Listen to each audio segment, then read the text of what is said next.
The chandeliers sparkled like captured starlight above the dining hall of the Rosewood Grand Hotel.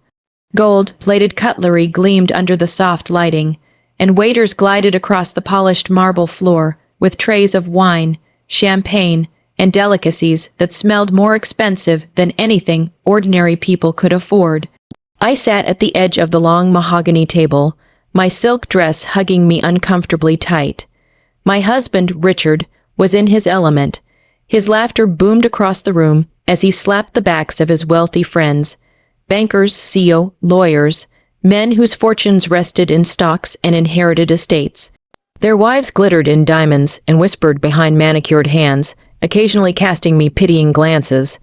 I had grown used to the feeling of being less than in these gatherings, but tonight was different. As dessert was cleared and a fresh bottle of champagne opened, Richard leaned back in his chair, smirking. "Gentlemen," he said, raising his glass, "you'll forgive my wife, won't you? She's, well, not exactly refined. A bit of a disgrace when it comes to keeping up with our lifestyle." The laughter that followed was sharp, cruel, and it pierced through me like a dagger. My cheeks burned, and I clutched my hands under the table, trying to steady myself. "Richard," I whispered, mortified, "please don't." But he cut me off. "Oh, come on, darling, don't take it personally. It's the truth, isn't it?" He gestured toward me with a mocking smile. "She's sweet, but she doesn't really belong in this kind of company." The humiliation was unbearable. I wanted to disappear, to sink under the table, and never resurface. But before I could gather my thoughts, the waiter placed the check discreetly at the edge of the table.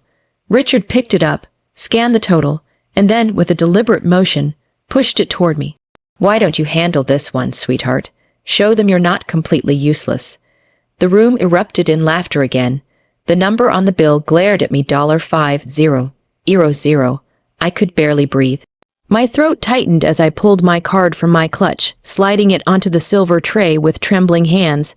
The waiter disappeared, and I felt the weight of a dozen eyes on me.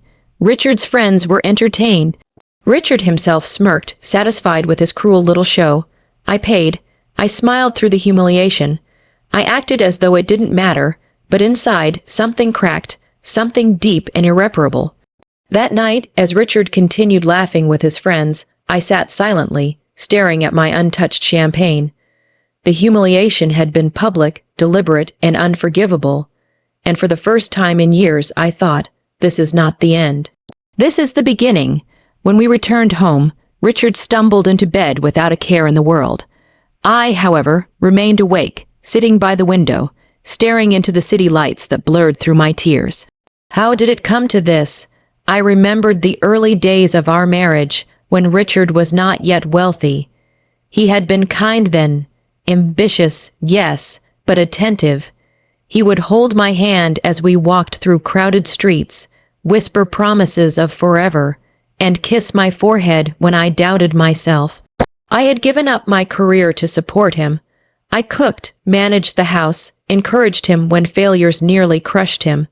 But money had changed him. Success had sharpened his ambition into cruelty. He no longer needed me, not in the way he once had. To him, I was nothing more than an accessory, an afterthought to parade or ridicule depending on his mood. The memory of his words replayed endlessly in my mind. A disgrace, not refined, doesn't belong here. I cried until my chest hurt, but beneath the sorrow, something else began to grow.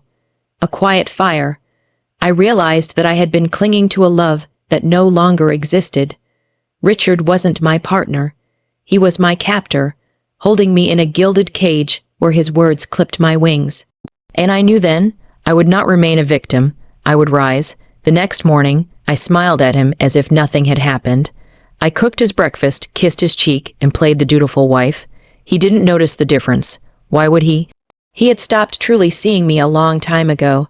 But behind my calm expression, a plan was forming. I would reclaim the pieces of myself he had broken. I would rebuild what I had sacrificed. And when the time came, he would regret every cruel word. It started small. I dusted off my old laptop, the one I had nearly forgotten existed, and opened files from years ago.